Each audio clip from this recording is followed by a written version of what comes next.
Ah, É depois isso. vamos lá conhecer sua égua Vamos também. lá. Eu falei pro meu tratador, eu falei, achei que ela tá esquisita. É mesmo? Primeira vez no ano que ela sai também, ela Aham. não tá acostumada. Você vai saltar a prova aqui. Eu vou saltar, categoria de escola, né? Porque Legal. é isso. Estamos aqui hoje para mais um Podequestre. Eu sou a Nicole, host do Podequestre, e esse é o Gabriel que está aqui com a gente hoje para falar sobre comportamento e bem-estar. Bem-vindo, Gabriel. Muito obrigado, Nicole, pelo convite. É muito legal estar aqui. E eu estava até ouvindo também os outros episódios e acho que é muito legal isso que você está fazendo, que é trazer discussões e conversas sobre o meio, né? Que é uma coisa que às vezes fica muito nas entrelinhas e é importante a gente estar cada vez mais conversando e querendo melhorar tudo. Gente, eu tô me achando muito famosa, porque todo mundo que vem agora me elogia. Eu tô achando demais isso. Obrigada, não. Mas eu acho que isso começou porque era uma coisa que o nosso meio precisava, né? Não tem outra explicação.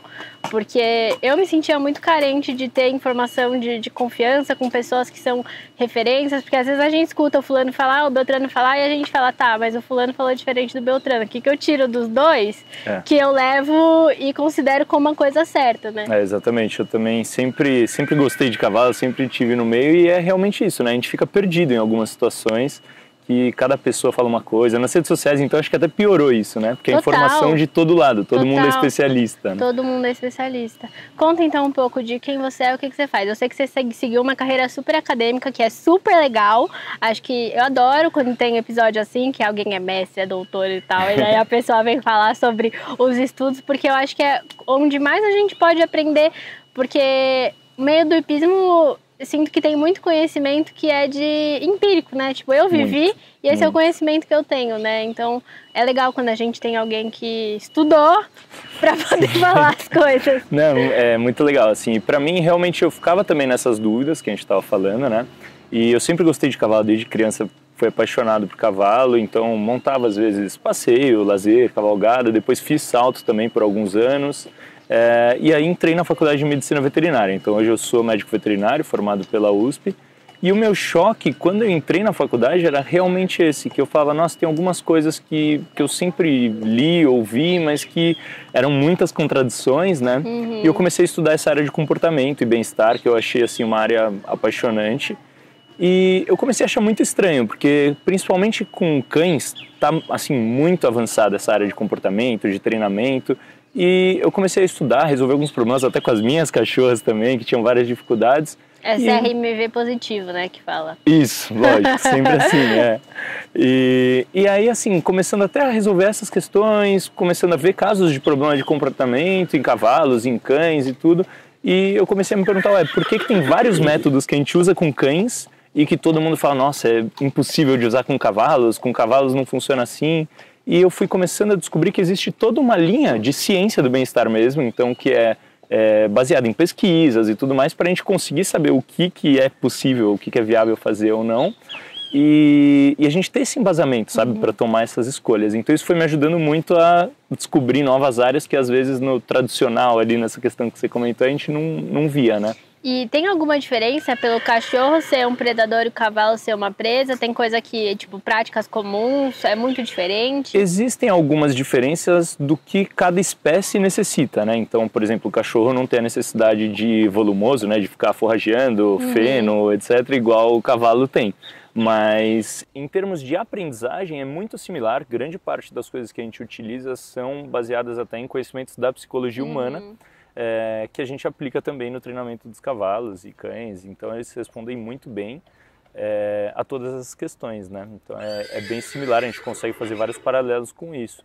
E aí eu acabei seguindo nessa linha, então hoje eu estou fazendo o meu doutorado na USP também, exatamente nessa área de comportamento e bem-estar equino. Então, desde a da minha iniciação científica, que a gente pode fazer durante a graduação, eu comecei a estudar essa área de comportamento, detecção de dor e utilizando também inteligência artificial para ajudar a gente com isso. Que loucura! Então, a minha linha de pesquisa é utilizando a inteligência artificial, visão computacional e tudo, para poder ajudar a gente a identificar coisas na linguagem corporal do cavalo que a gente ou tem dificuldade muitas vezes de interpretar. É muito subjetivo também, né? Na verdade, ela até tem alguns fatores que são objetivos, mas que a gente não é treinado a observar ou que acaba no dia a dia, passa desapercebido porque é muito Sim. rápido, né? Ou a gente não está olhando o cavalo lá 24 horas. Aham. Então a ideia é que a gente consiga ter uma visão um pouco mais clara disso com a ajuda dessas Que tecnologias. interessante! Nossa, isso é muito legal. Eu tava esperando você falar, não, eu sento lá na baia, eu fico olhando o cavalo durante 8 horas, aí eu vou lá, faço um xixi, depois eu volto e continuo por mais 8 horas. Essa é uma parte difícil assim, de estudos de comportamento, geralmente, porque a gente tem que observar o animal por longos períodos mesmo, né? Mas aí com as câmeras isso já facilita muito. Muito? E agora com a inteligência artificial mais ainda, porque a gente consegue ensinar ela a reconhecer esses padrões que são de interesse pra gente, né? Então, vamos começar pelo começo. Qual é a sua definição de bem-estar para um cavalo? Então, a definição de bem-estar que a gente tem hoje, que é mais utilizada, que é do Bloom, é o Donald Bloom, um pesquisador, foi o primeiro professor na área de bem-estar na Inglaterra, na Universidade de Cambridge. E eu fiz o meu estágio curricular obrigatório da veterinária, eu fiz lá em Cambridge também. Então foi muito legal que eu pude conhecer ele e tudo. E a definição que ele tem, na verdade, é para todas as espécies, é de que o bem-estar do animal, na verdade, ele está em relação ao meio que ele está inserido e como o animal interage com esse meio, as oportunidades que ele tem de interagir. Tá. Então a gente tem a impressão que às vezes bem-estar é a gente pegar e entregar para o animal, olha, toma, você tem bem-estar agora. E na verdade não, então ele é individual, ele vai depender de cada cavalo, por exemplo, pode ser que um cavalo tenha uma necessidade maior de se proteger do sol do que outro. Vai depender da raça, daquele próprio indivíduo, igual a gente, né? Tem gente que sente mais calor ou mais frio e coisas do tipo. Então tem essa questão individual. Sempre que a gente está falando em avaliar bem-estar, a gente está falando como se fosse uma fotografia de um momento. Tá. Eu não vou conseguir, por exemplo, eu posso avaliar um cavalo, eu posso te falar como ele está agora, nesse momento. Qual que é o nível de bem-estar dele hoje. Mas eu não consigo nem fazer previsões futuras, né, de como vai ser, porque muita coisa muda, e nem como estava no passado. Então a gente consegue falar algumas coisas, óbvio, que deixam cicatrizes, né, ou a gente pode pensar que vai influenciar no futuro também, mas a avaliação é pontual. E com relação a isso, então a gente também confunde muito isso, que ele fala nessa definição dele, que bem-estar, na verdade, ele varia de muito bom a muito ruim. Então não é tem bem-estar ou não tem.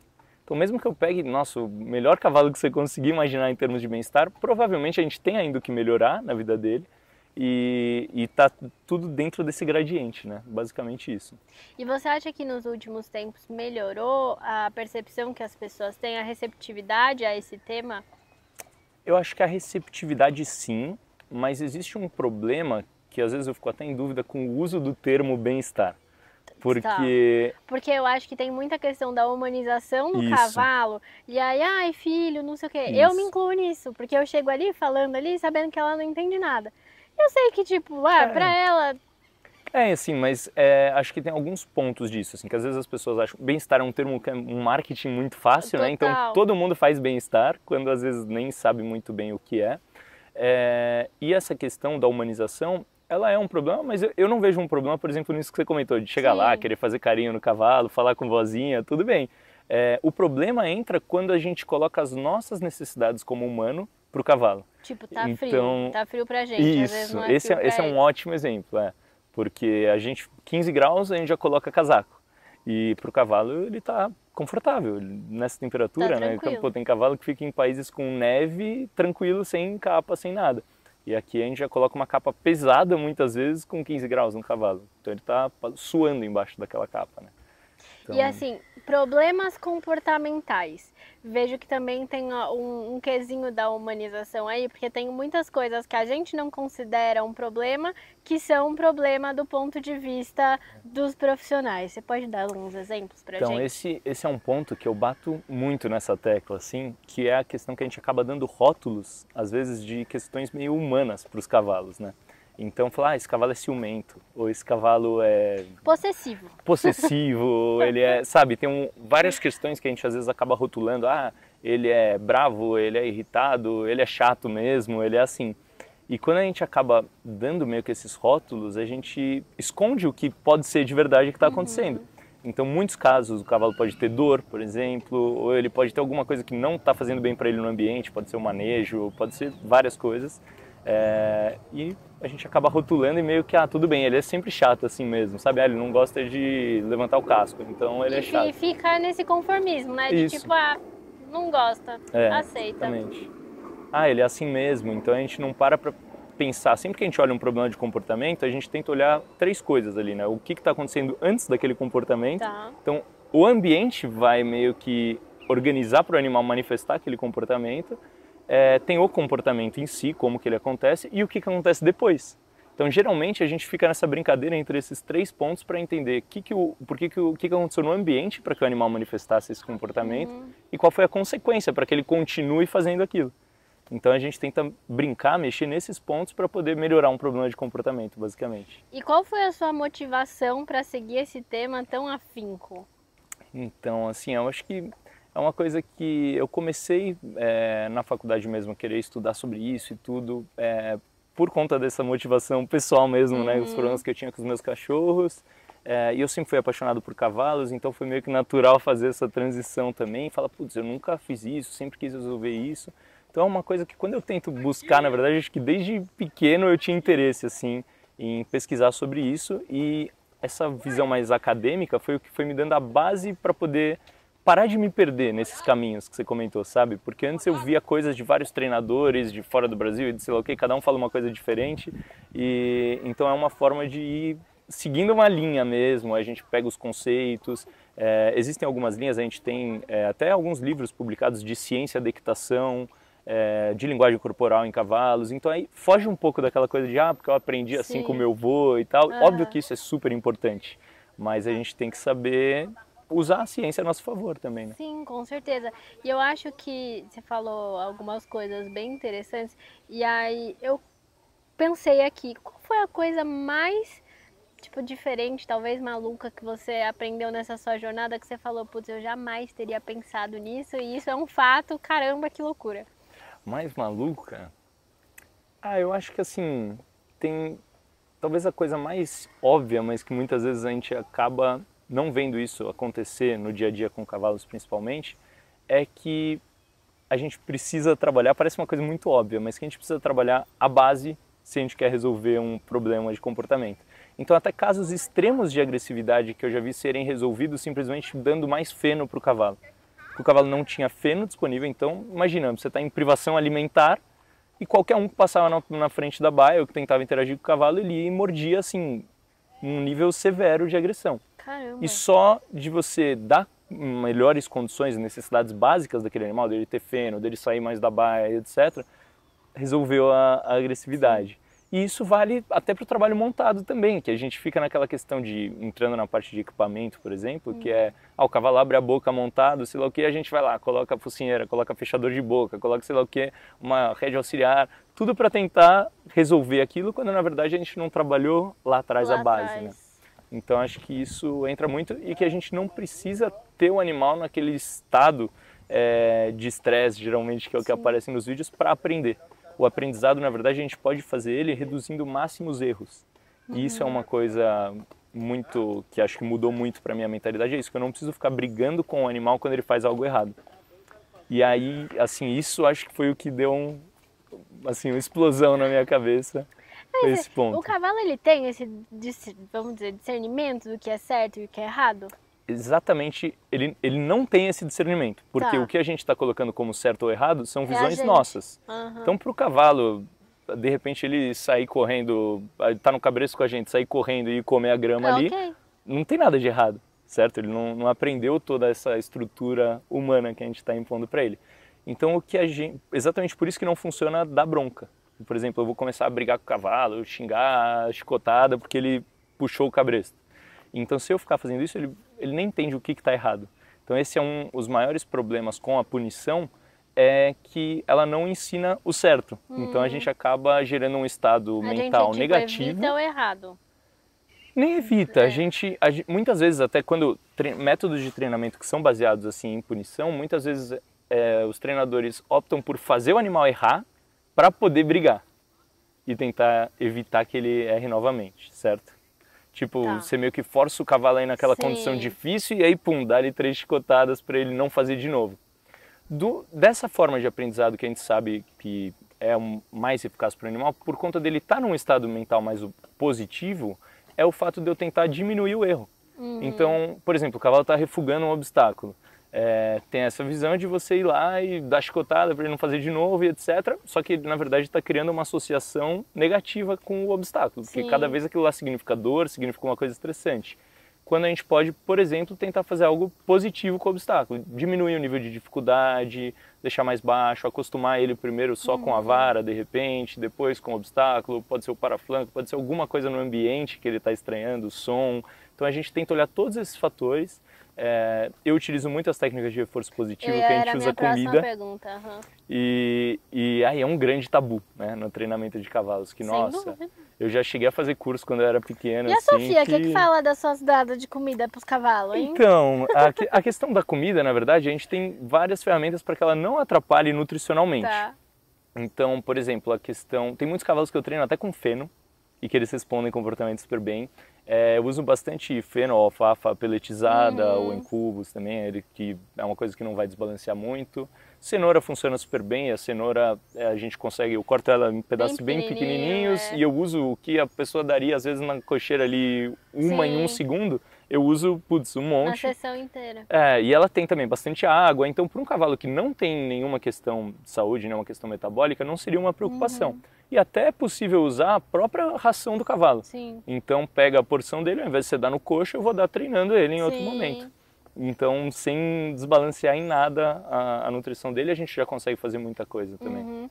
E aí, mas esse lance do reforço positivo era inclusive uma coisa que eu sempre tive curiosidade de fazer, porque as pessoas, quando começam com reforço positivo, não é uma questão de tipo, vou montar praticando reforço positivo. Começa com trabalho de chão, né? Isso. Ensinando algumas coisas pro cavalo. Só que, eu não sei se eu me sinto muito burra ou eu acho que a égua não vai responder, aí eu falo, tipo, isso vai demorar. Porque nada com cavalo dá pra fazer com pressa, né? Não, perfeito. Assim, é uma visão que as pessoas, muitas vezes eu escuto gente falando, não, porque reforço positivo não funciona, ou usar alimento com cavalo não funciona.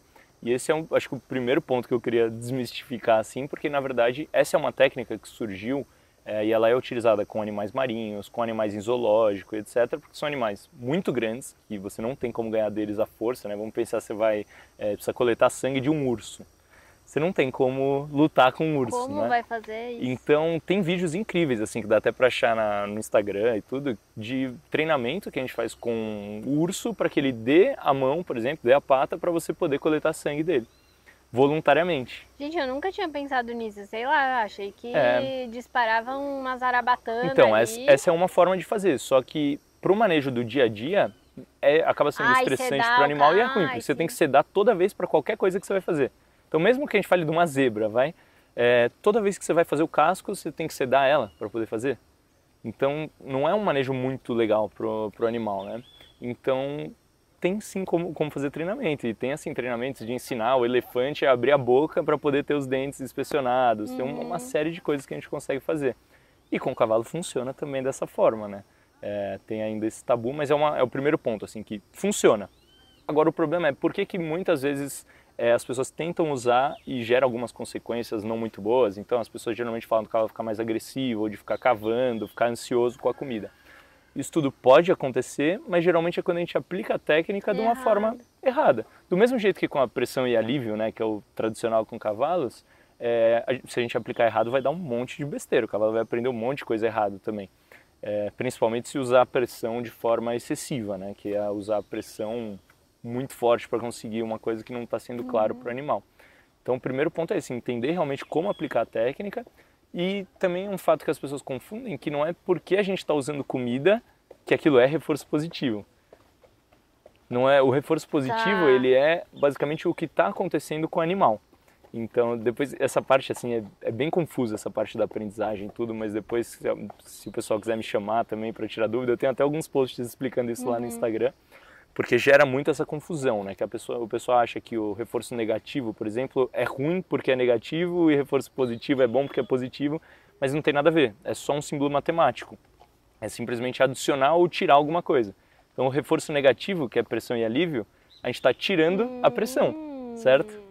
E o reforço positivo eu estou adicionando alguma coisa. Caramba, eu nunca tinha parado pra pensar nisso. Alugou um triplex na minha cabeça, Gabriel. Parabéns. Não, é uma coisa que assim, demora um tempo também. Eu fiquei um tempo para absorver todos esses conceitos, porque é uma coisa bem confusa. Mas basicamente o ponto é esse, a gente tem até outros usos com comida também que a gente pode fazer que não são reforço positivo, que é só um contracondicionamento, por exemplo, que é um animal, você pegar uma coisa que ele achava ruim e você tentar tornar positiva dando... Tô querendo participar. Querendo da comida, né, por Uma exemplo. pergunta, quando a gente vai dar aquele agradinho de cenourinha pro cavalo depois do treino, o cavalo entende aquilo lá como uma recompensa por um bom trabalho?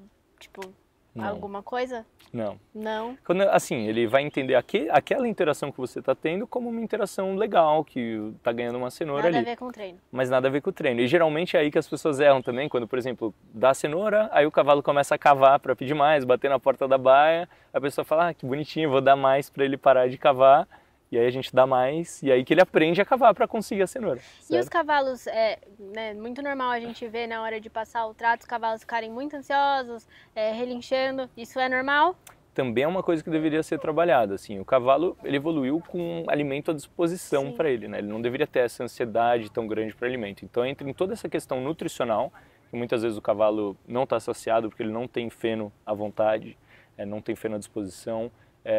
A ração acaba sendo muito valiosa, às vezes eles comem muita ração, então todas essas questões, ficar na baia o dia inteiro sem nada para fazer, vai aumentando essa ansiedade, né? E eles começam a predizer quando vai chegar a comida, então tem cavalo que fica agressivo, começa a dar coice Sim. e tudo mais, isso é uma coisa que é importante a gente tentar trabalhar para evitar, porque é estressante e ele pode até se machucar nessa hora também. Mas assim, por exemplo, eu vou dar um exemplo prático. Minha querida, ela não tem comportamento agressivo, graças a Deus, porque senão eu ia ficar muito chateada. Afinal, gente, eu sou uma amadora, eu não quero que o cavalo seja agressivo, eu não quero passar estresse com isso. Mas ela relincha muito. Se ela não é a primeira que é atendida ali na fila da ração, ela fica relinchando igual uma maluca. Mas ela é muito vocal, assim, você chega, ela fala. Então, isso já pode ser considerado um, tipo, problema? Ou... Assim, é natural que eles mostrem essa Interesse. antecipação ali da comida que vai vir, né? Mas, assim, vai depender um pouco do local. Se isso é uma coisa que incomoda, por exemplo, se ela só relincha, não é uma coisa que para ela vai ser tão negativo, porque o horário da ração é sempre certinho, Sim. ela vai relinchar, vai ganhar ração e ok. Mas tem gente que fala, por exemplo, não, eu fico incomodado, todos os cavalos começam a relinchar, é um caos, etc. Então tem sim formas da gente trabalhar isso para que eles comecem a ficar mais tranquilos na hora de receber a ração.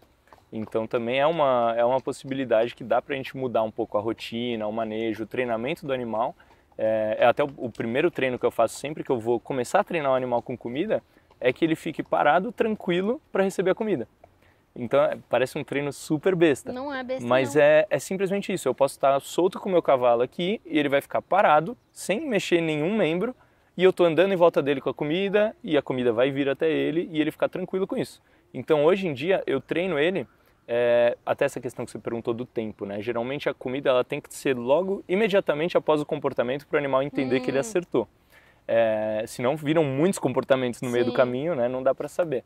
Então a gente usa muitas vezes algum som, que é como se a gente fosse muito bem, ou a gente usa o clicker para marcar esse acerto. Então eu marco o acerto no momento que ele fez o comportamento que eu quero, e aí depois eu pego a comida e levo até ele. E com o tempo, o cavalo vai criando uma previsibilidade dessa dinâmica, que com o meu cavalo, por exemplo, eu posso clicar, ele sabe que ele acertou, e eu posso andar até a comida que está ali longe, pegar, voltar até ele para entregar, e ele vai ficar esperando, porque ele já sabe que ele ganhou. Não tem aquela ansiedade de, não, você tem que andar em cima de mim aqui, correr para pegar comida. E isso é uma coisa que é muito importante a gente ir trabalhando, senão a gente gera aquele cavalo ansioso mesmo, que não é algo que a gente quer. E já que a gente entrou um pouco nesse assunto de ansiedade, a gente acho que não estaria aqui se eu não fosse perguntar alguma coisa relacionada ao cavalo ter acesso a piquete. A gente sabe que é um pouco difícil em todas as épocas ter a situação ideal, mas você tem algum conselho, alguma dica para a gente conseguir melhorar a qualidade de vida desses cavalos? A gente tem assim várias coisas que a gente pode fazer. Isso me dá um pouco de ufa. Não, tem assim, tem até nessa parte de reforço positivo que você perguntou, né, que é uma coisa que demora e tudo. Tem alguns treinadores, principalmente fora do Brasil. No Brasil tem pouca gente ainda nessa linha, né? Mas principalmente fora do Brasil tem alguns treinadores que são assim super puristas de que não, só vou usar reforço positivo com o cavalo e tudo mais. Eu não acredito muito nisso porque eu acho que o que a gente pode ajudar aquele cavalo ou o que a gente pode melhorar está valendo. Então, sempre que eu atendo um cavalo, por exemplo, não é todo mundo que quer usar reforço positivo. Então a gente tenta primeiro ensinar a pessoa a usar reforço negativo do jeito certo, que é a pressão e alívio, né? Para que isso possa trazer um estado mental melhor, que o cavalo entenda as coisas de uma forma menos estressante e tudo. E depois a gente pode passar a ir adicionando o uso do reforço positivo ou de alimento em algumas situações. Tá. Então, coisas que às vezes as pessoas nem fazem, que não é reforço positivo, mas que vai dar uma sensação um pouco positiva, tipo essa cenoura que você perguntou de dar na cocheira, por exemplo. Por que a gente não pode dar às vezes na pista? Então, simplesmente do cavalo começar, ao invés da pista só significar trabalho, prova e coisa difícil, a gente pode de repente acabar uma sessão ali, ou até levar um dia. Pega a égua um dia, leva para caminhar, leva até a pista e dá uma cenoura para ela lá na pista. É uma coisa que assim, a pista passa a se tornar um pouco mais interessante. É né? muito louco, né? Uma vez eu conversei com alguém que me falou assim, você já parou pra pensar que se você vai e busca seu cavalo só pra trabalhar, tudo que você faz é trabalhar, e você pode chamar ele não, né? Você pega ele um dia, amarra, escova, sei lá, leva pra pastar e depois guarda, tipo, porque não vai ser necessariamente uma experiência de que ele vai ter que se esforçar, né? Tem muitas experiências positivas que a gente pode ir adicionando na vida do cavalo. Então, essa questão, óbvio que o piquete por maior tempo é ideal, seria muito bom que todos os cavalos tivessem, pudessem sair todo dia. Mas nem os cavalos gostam de ficar soltos o tempo inteiro agora também, né? Porque os cavalos já estão condicionados na cocheira. Isso é uma coisa que tem que ser também ensinada para eles. Eu já cheguei a ver cavalo que você solta ele num pasto lindo e o cavalo não sabe abaixar a cabeça e comer. Já vi alguns casos. O que é bizarro do ponto de vista de comportamento, mas acontece, porque ele aprendeu uma coisa muito diferente ao longo da vida dele. Então a gente tem que ensinar isso também. Sim. E muitas vezes o piquete não tem nada para o cavalo, né? É um pedaço de areia que não tem nem feno para ele comer, às vezes não tem nem água. Então como que a gente quer que eles gostem disso? Então a gente precisa enriquecer, que a gente fala, né? O piquete, tornar aquilo o mais interessante possível para o cavalo. No começo deixar pouco tempo, depois ir aumentando.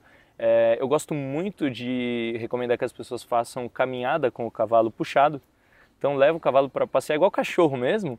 E não é uma caminhada tipo, nossa, eu tenho que ir andando aqui do meu lado certinho. Eu posso andar ali, deixar ele cheirar aquela árvore, deixar ele cheirar a grama, comer um pouco a grama. Também. Uma guia longa, deixar ele um pouco mais tranquilo. Para que isso seja um estímulo, ele vai sentir vários cheiros diferentes. Imagina, até mentalmente, não é uma questão física só de, nossa, precisa ganhar músculo e tal. Não, é uma questão mental, sair da baia, ver outras coisas, ver outros cavalos. Se a pessoa não gosta ou tem medo de deixar, é ideal que ele possa interagir com outros cavalos, né? Eles evoluírem em grupo, isso é essencial para eles, mas de repente até deixar eles interagirem na guia, se não quer deixar soltar junto ainda. São algumas opções, né, que a gente pode ir fazendo. Mas esses 3 pontos para os cavalos são assim, essenciais. Eles precisam estar mastigando o dia inteiro, eles precisam ter contato com outros cavalos, que eles são uma espécie social, e eles precisam se movimentar. Então a gente até comentou isso, né? A gente estava falando antes da questão do piquete, tudo do medo que as pessoas têm de lesão.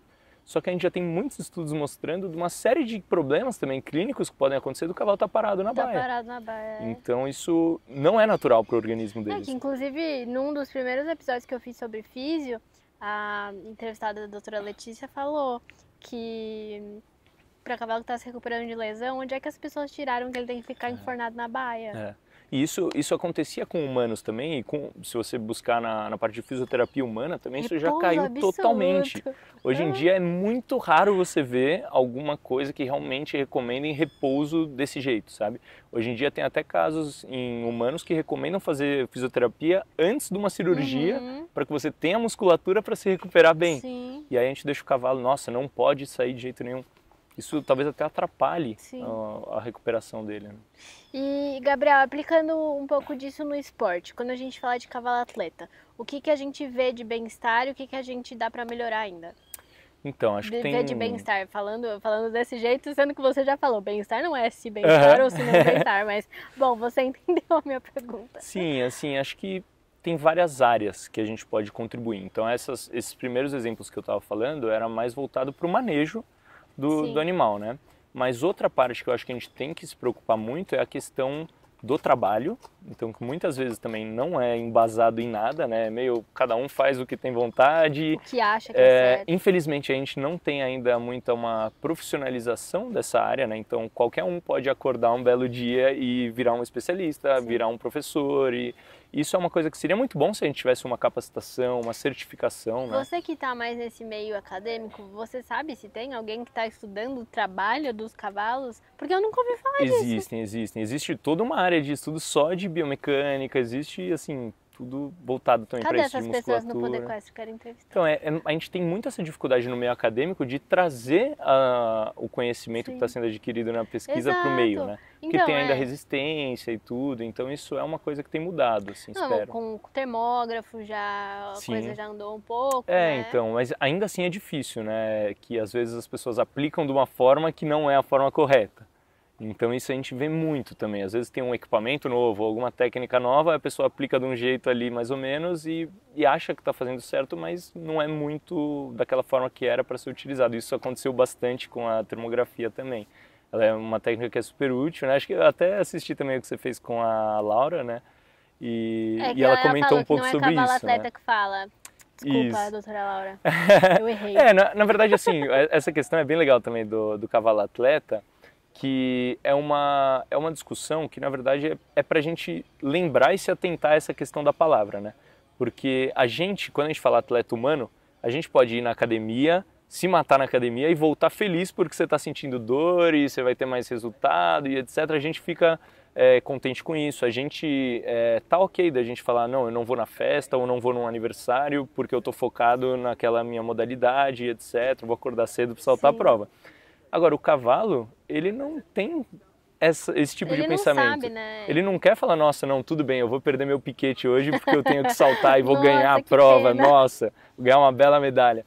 Isso para ele não importa, sabe? Então, é mais para a gente discutir isso, o quanto o nosso treinamento e o nosso manejo dos cavalos tem que levar em consideração que eles não estão com essa visão de que, tudo bem a gente deixar eles sentindo dor, o dia inteiro dolorido na baia, porque a gente quis pegar muito pesado no treino.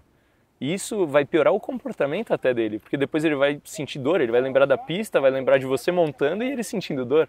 Então, putz, de repente a gente tem que pensar qual é esse nível que a gente pode chegar com eles. Né? Por isso que também a gente tem que pensar no cavalo estar bem fisicamente, né? Exatamente. Não adianta a gente fazer um treino e deixar lá o coitado. Eu tenho até um caso que uma vez a nossa físio, que ela não consegue dar entrevista, é uma pena, porque ela não consegue, a gente já tentou.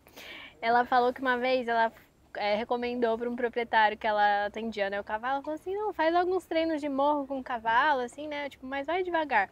Aí na semana seguinte ela chegou para atender o cavalo tava, tipo assim, quebrado. Aí ela perguntou, o que você fez? Ela falou assim, eu fiz morro igual você falou, mas quanto tempo você fez? 40 minutos. Ela falou, 40 minutos, socorro. Sim. Daí depois teve, né, que explicar que é uma coisa gradativa e tudo mais. E é muito louco como quando o cavalo tá com a alimentação ajustada, ele muscula muito mais rápido. Sim. Porque pra mim, por exemplo, a égua voltou de uma laminite, tipo, teve toda a questão de emagrece, volta, não sei o quê. Aí ela falou, faz uma coisa simples, antes de você começar a montar, em vez de você caminhar o passo 20 minutos na pista, vai dar um exterior. Eu fiz isso. E a égua mudou assim, da água pro vinho. Sim. Foi muito rápido, eu nem vi acontecer. Não, e todas essas coisas estão muito relacionadas, né? Porque quando a gente acerta o exercício, acerta a nutrição, acerta o sono, acerta o comportamento, tudo isso o animal vai ficando mais tranquilo, ele se estressa menos, tudo isso vai contribuir igual pra gente, né? Se a gente tá dormindo bem, tá fazendo exercício, não tá se estressando tanto no trabalho, é uma coisa que, né, vai contribuindo para que a gente tenha uma vida mais saudável e mais produtiva até. E a mesma coisa pro cavalo, se a gente consegue trazer isso para ele. E fiquei curiosa, pra gente terminar, como é que você trabalha? As pessoas te chamam então para dar assessoria pro cavalo delas? Sim, então eu faço essa parte que é clínica comportamental, né? Então é basicamente fazendo um paralelo, é como se fosse um psiquiatra, né, de animais. Que chique! Então tem até alguns casos que a gente utiliza também medicamentos, psicofármacos para ajudar com essa parte. Então cavalos que têm estereotipias, por exemplo, até um ponto legal de comentar, que são aqueles comportamentos que eles ficam fazendo repetitivos na cocheira, né, de morder a porta da cocheira, etc. E também é uma coisa que as pessoas costumavam tentar punir, brigar com eles para acontecer. Talvez. Também. Que a gente até tem alguns estudos mostrando que o cavalo não engole de fato ar, mas aí é uma outra discussão. Que em inglês eles nem usam esse termo, né? Eles se chamam de cribbing, que é ficar mordendo ali. E as pessoas tentavam usar aquelas coleiras, colar de choque, várias coisas para tentar inibir isso. E na verdade a resposta não é essa, porque aí a gente só torna mais uma frustração e pode ser que o cavalo desenvolva ainda outras estereotipias. Caramba! Então na verdade a solução é a gente realmente se importar com essa parte de dar melhores condições para o animal para que ele expresse menos isso. Está muito relacionado não só com o ambiente que o animal está naquele momento, mas também com o passado dele, como foi o desmame, como foi todas essas questões. Mas a gente tenta enriquecer o dia dele para que ele expresse menos isso. Então me conta, como é que é um atendimento do psiquiatra de animais? Gente, que genial! Basicamente, a gente tem que começar sempre por essa parte de necessidades básicas do animal. Então, saber como que está o dia a dia dele, o que ele come, como que é toda a rotina, o manejo. Então, a gente tenta resolver tudo isso para aí sim poder ir atrás dos comportamentos indesejados mesmo. Então, se a pessoa tem de tudo, né? Tem alguns casos que eu já atendi também que são voltados para o manejo de baixo estresse, que é a gente poder, por exemplo, coletar sangue sem o animal se estressar, ou preparar o animal para entrar numa esteira de água, por exemplo, sem ser uma coisa estressante, preparar o animal que tem reação ao ambiente de prova, de pista. São várias possibilidades que a gente pode fazer, né? Então a gente tem isso de cuidados cooperativos, de ensinar o animal a dar os membros ou a coletar sangue e ele ficar tranquilo. E foge muito daquele tradicional, né? Da gente querer amarrar o cavalo e coletar. Eu ensino o cavalo a coletar sangue com ele solto, por exemplo, no piquete, eu do lado de fora, ele dentro e ele acostumando a ter essa pressão da agulha, etc. Então a gente vai... Ajuda, né? Pra vida do cavalo. Sim, isso, né? E até para segurança, né? Tem um estudo que eu sempre cito assim nas minhas palestras, que foi feito na Inglaterra. E é um estudo que mostra que o médico veterinário de equinos, ele sofre mais lesões do que bombeiros. E é uma coisa chocante. Isso na Inglaterra. Isso na Inglaterra, o que é chocante pra mim, né? Como assim? Exatamente. E imagino que no Brasil seria até pior. Puta merda! Não posso falar a palavra. Gente, Mas como assim? É chocante. E aí, assim, tudo isso são coisas que a gente tem como melhorar no meio equestre, né? E até isso que você perguntou em termos de bem-estar, a gente falou bastante do manejo, mas a gente tem que falar também do ambiente da competição. Porque, não sei, assim, se você acompanhou essas discussões todas e tudo, mas a gente tem falado muito hoje em dia num termo que chama licença social para operar. A Laura falou Ela disso. comentou também, né? Que é isso, que é basicamente o que a sociedade acha de uma atividade. E o hipismo está sofrendo muito com isso mundialmente. Com certeza. E aí entra nesse dilema, que algumas pessoas do meio, elas acham que o melhor é a gente meio que esconder, varrer para baixo do tapete e tudo bem, não contar para a sociedade que podem ter algumas coisas não muito legais acontecendo. Eu acredito já em outra linha, eu acho que a gente tem que discutir mesmo, trazer isso para a pauta e falar o que a gente pode melhorar. A gente pode discutir os equipamentos que a gente está usando, o que vai fazer bem, o que faz mal para o cavalo, vamos proibir esse e usar aquele. Eu acho que esse é um ponto fundamental para o nosso esporte continuar, para ser sincera, assim, sabe? Porque, por exemplo, eu dentro do meu ambiente de pessoas que não são do hipismo, eu convivo com muitas pessoas que não conhecem, não sabem nada e eu tenho certeza absoluta que se eles viessem ali naquele circo, eles ficariam tanto surpresos para bom quanto pra ruim em algumas coisas. Mas aí é a questão de tipo, mas ele fica surpreso negativamente o suficiente pra se incomodar daquilo tá acontecendo? Porque geralmente mas você tá montando um cavalo, mas o cavalo ele não escolheu ser montado. Realmente ele não escolheu, mas quanto tempo que o cavalo vive na natureza? Gente, tipo assim... Sim. Então, tem todas essas questões, mas pra mim o problema maior são as coisas que quando a gente começa a estudar e a gente começa a perceber problemas que realmente tem embasamento, sabe? Então a gente vê, por exemplo, um cavalo com uma expressão facial horrível sendo montado, cavalo corcoviando, chicoteando o rabo. São coisas que, por exemplo, no salto não entra na nota, né? Sim, então o cavalo pode estar brigando com o cavaleiro, fazendo uma coisa ali, mostrando dor, mostrando um monte de coisa e ganhar a prova se ele não derrubar nada. E agora, então, a gente entrou num tema polêmico, vou fazer uma pergunta um pouco mais polêmica. Peraí, deixa eu tentar formular ela na... Puta, eu esqueci, você tava falando, aí eu tava tipo, vou perguntar isso. Calma, agora eu esqueci, de verdade. Não tem problema, vai voltar. Não. Você acha que o bem-estar no esporte está associado a esses extremismos que a gente tem? De tipo, vou montar sem bridão, vou montar sem sela, vou montar sem ferradura. Esse tipo de afirmação? Geralmente, assim, a gente tem os extremos, a gente tem as pessoas que são os abolicionistas, que eles querem acabar com o esporte, por exemplo. e a gente tem as pessoas que falam, não quero mudar nada, isso aqui tá tudo perfeito, tudo muito bem. A ciência, geralmente, do bem-estar, especialmente nesse caso, fica ali no meio do caminho. Então, para responder todas essas perguntas que você comentou, a ferradura faz bem ou faz mal, ou sei lá o que, tudo isso é muito individual e a gente vai pegar estudos para tentar mostrar isso. Então, por exemplo, o meu cavalo, por exemplo, eu monto ele sem embocadura. E a gente tem alguns estudos indicando que principalmente algumas embocaduras têm sim efeitos negativos. Tem algumas que você olha, visualmente você já pensa. Exato. Você um pouquinho de física ali, você Exato, fala, talvez agora, não seja ideal. essa discussão ela não pode ficar tão superficial, porque aí se você me perguntar, por exemplo, nossa, então é só tornar os cavalos beatless que não vai mais ter problema? E não é, porque um hackamore, por exemplo, ele é beatless, ele pode ter uma alavanca enorme e gerar um dano enorme no cavalo. Então, assim, é importante a gente ter estudos com isso, a gente tem cada vez mais pesquisas saindo nessa linha para entender realmente o quanto de pressão que é colocado, como tem que ser o ajuste da cabeçada, e o treinamento vai ser a base, porque não adianta a gente... Isso entra também, aprender a montar melhor. Tipo, é um tapa na cara pra todo mundo. Com certeza. Isso é um tapa na cara geral, tipo assim, eu quero machucar meu cavalo, é lógico que não.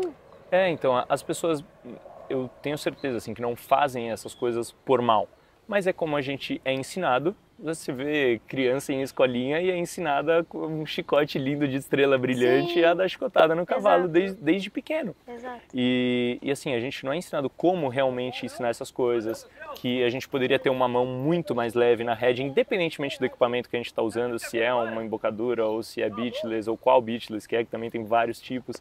A gente pode utilizar isso voltando para o treinamento. Então, se o cavalo está puxando muito, está precisando de muito contato, como que eu posso mudar para resolver isso no treinamento? E tudo, a gente vai acabar voltando para essa parte, que é tentar entender o que faz bem, o que faz mal e como que a gente pode ajustar aquilo, né, para a prova. Um dos pontos que eu venho pesquisando e discutindo no meu doutorado é essa questão que a gente pode tentar melhorar as provas para que a gente discuta isso, até não só equipamentos, mas regulamento e etc., para que seja uma coisa que seja mais proveitosa para o cavalo e talvez mais difícil para o cavaleiro. Porque aí bater nesse ponto que você falou, talvez o cara que tem que ganhar é o cara que, o cavaleiro tá ali, parado em cima do cavalo com uma equitação impecável, sem gerar incômodo, o cavalo tá abrindo a boca, tá corcoviando. Escola, por exemplo, exato. Técnico. Porque o cavalo faz essas coisas, ele tá corcoviando, ele tá abrindo a boca, ele tá assustando na pista, por erros de treinamento ou questões que ele não está lidando bem com o ambiente, e a gente tem como trabalhar isso, só que toma tempo. E aí, às vezes no esporte eu entendo que a pessoa quer resultado e quer uma ferramenta para acelerar o processo. E é um mercado, gera dinheiro. Exatamente. E as pessoas, enfim, Exatamente. A gente não culpa ninguém, a gente só está querendo, né, trazer essa reflexão para as pessoas. Exato, e eu acho que é uma coisa que se a gente discutisse, por exemplo, os regulamentos, e isso passasse a fazer parte da prova, aí fica mais interessante, porque o corta-caminho não vai valer a pena. Por exemplo, não precisa ser uma coisa para todas as provas. Pega do cavalo que está iniciando, cavalos novos. Exatamente. O que o cavalo novo precisa? Tipo, ele já existe um julgamento técnico sobre o assunto. Exatamente. A gente tentar trazer esses conhecimentos para as modalidades também, para que seja mais proveitoso e mais saudável até para o animal, sabe? Que a gente consiga ter o animal por mais tempo, que ele consiga estar desempenhando melhor. Então são algumas coisas, e que não é só aqui no Brasil, isso é mundialmente, todas essas críticas e essas questões acontecem mundialmente. Tanto é que em alguns lugares não tem mais prova cavalos novos 4 anos. Não, assim, e até nas Olimpíadas chegaram a ter críticas desse ponto, que cavalos que não estavam com uma musculatura tão legal para estar saltando. Eu vi isso, do adestramento, tinha do adestramento vários, também. Ou a questão do cavalo que se tocou do adestramento e foi eliminado, tipo... Então, tem coisas que estão sendo discutidas agora. Então, até um dos pontos que está sendo discutido internacionalmente agora é, por exemplo, no adestramento, o uso de espora e freio bridão, que é obrigatório. Gente, sério, do freio bridão. Eu não sou do adestramento, não entendo nada, mas na minha cabeça não faz sentido. Então, eles discutem esse ponto que seria essencial essa ferramenta para você chegar no nível alto do adestramento, né? Mas, talvez por outro lado... com os cavalos de ança. Agora e se você... A minha opinião é que, assim, se eu consigo treinar sem a ferramenta e fazer que ele faça a mesma coisa na prova, Por que Ou sei precisa? lá, dá uma bonificação pra quem fizer com bridão de argola ali, ó. Ganha um pouquinho a mais Exatamente, na nota. Vê exatamente. se o pessoal Isso não vai virar um fazer. desafio da prova, né? Aham. Você passar a depender menos dessas coisas eu e falando mais do isso seu sem treinamento. entender nada, sem ser da gente. Se eu for cancelado, vocês Não, me mas ajudam. não, mas é assim, essa mesma questão, até no salto, eu acredito, para mim é muito mais prazeroso ver um cavalo que salta aquela prova tranquilo, sem ficar abrindo a boca, sem ficar brigando a cabeça, etc., do que um cavalo que vai lá, não faz uma falta, mas está corcoviando a prova inteira, brigando a cabeça, abrindo a boca. Um cavalo que é visualmente difícil, né? É. Tipo, você vê... Então, assim, isso deveria merecer mais pontos, assim, né? Deveria, ter um resultado melhor, porque o animal tá tranquilo, ele teve um treinamento bom, o profissional merece ser exaltado por isso também. Mas aí vamos falar, tem cavalo que tem a cabeça boa pra isso, tem cavalo que... Mas aí de repente a gente passar a selecionar os animais que... Tem tantas características genéticas que a gente já vê que passa, né? Exatamente. Só que hoje em dia isso não é uma coisa que as pessoas se preocupam muito, né? Se preocupa mais com essas outras características. Eu aposto que doeu de ouvir esse episódio das pessoas. É bom, assim, até um certo ponto é bom que gera uma reflexão. Eu acho que causa um desconforto. Mas eu acho que doeu para as pessoas. E eu acho que é bom a gente promover um certo desconforto. Porque se não tiver isso, as pessoas não vão... Então, eu acho que mesmo pra gente, pra mim, o tempo inteiro, assim, as coisas que às vezes eu faço hoje, eu espero que sejam diferentes do que as que eu vou fazer daqui 2 meses. Porque eu espero, é uma coisa que eu busco muito, estar sempre aprendendo mais e poder melhorar cada vez mais. E se a gente para no tempo, não é bom pra ninguém, não é bom pra gente, não é bom pro cavalo, não é bom pro esporte. Então eu defendo muito essa bandeira, assim, que por mais que seja difícil às vezes, a gente fala, nossa, não sei como fazer isso de um jeito diferente, que a gente se pergunte, tente encontrar outras maneiras, porque vai trazer benefício. Eu acho que para quem não ficou claro ainda, o Gabriel não é abolicionista do nosso esporte. Monto também, não tenho nenhum. Que fique muito claro. Exatamente, assim, para mim o ponto é isso, que a gente pode fazer melhor. Dar mais desafios para a gente e conseguir trazer melhorias, né? Que o esporte seja mais proveitoso para o cavalo, para a gente, e que isso seja uma coisa muito mais positiva para todos. E para proteger o esporte até isso, né? É importante, assim. E para quem gostou do nosso papo, está inspirado a saber mais, como é que faz para achar você? Acho que o mais fácil hoje em dia é o Instagram, depois eu vou mandar também para você, acho que dá para pôr lá na descrição, mas é vet.gabriel.lencioni, então fico à disposição também para responder dúvidas por lá, para quem quiser conversar mais sobre esses temas, acho que é uma coisa legal da gente pôr em pauta cada vez mais. Vai ser muito legal, acho que é um tema que vale uma discussão recorrente também, né? Porque muito, é igual você falou, 2 meses pode mudar tudo, ano que vem é uma pode área estar que está completamente evoluindo assim diferente. muito rápido mesmo e tem que ser mesmo, né? Cada vez a gente tenha mais investimento em pesquisa, cada vez mais melhorias para trazer.